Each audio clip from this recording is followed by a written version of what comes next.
Hi everyone, it's Gina from the Autism Helper. I'm here today to hopefully share a few ideas that I've come up with about keeping things clean during COVID if you're returning to the classroom.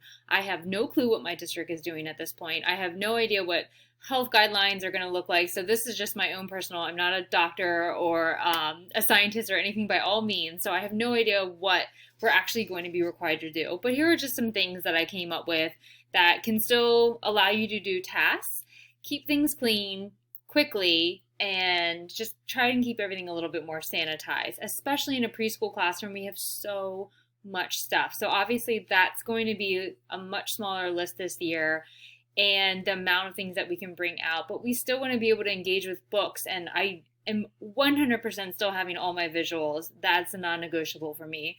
I just have to be a little bit more creative. So, for example, a basket with a needs to be sanitized little post-it in it. I know I like to make everything cute too, but at this point, it's one more thing that has to be cleaned.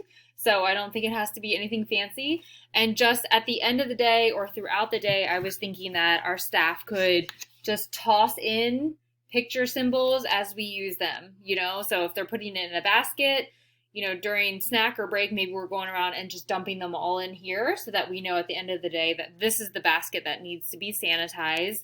Or even if you don't get to it that day, you know not to use those visuals again.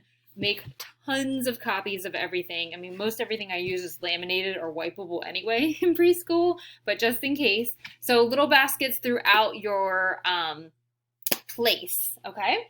I also was thinking that obviously in early childhood, we're reading lots of books and we want our kids to interact and label, and I know we have to socially distance, and so the opportunities may not be as many, but this book is like it's definitely a wipeable surface. It's not like a paper page, it's those thick board.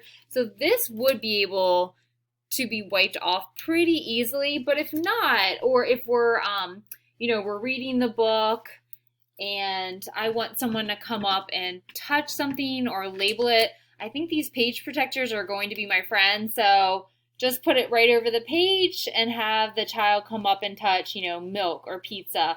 And obviously now this is contaminated or could be. So maybe you're just going to have one child come up, or hey, you take that, toss it in that basket. You get a whole box of those sheet protectors. You can easily wipe them off at the end of the day.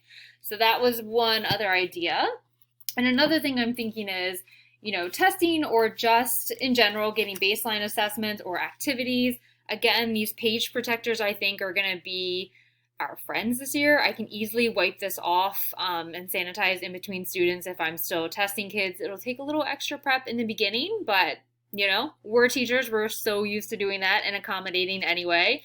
And I just made it front to back. I just put a little cardstock in between here, separated them. That way I can say, touch car, touch french fries, touch pizza. So just a few ideas for you, and I'll go over some other things. Good luck everyone this year.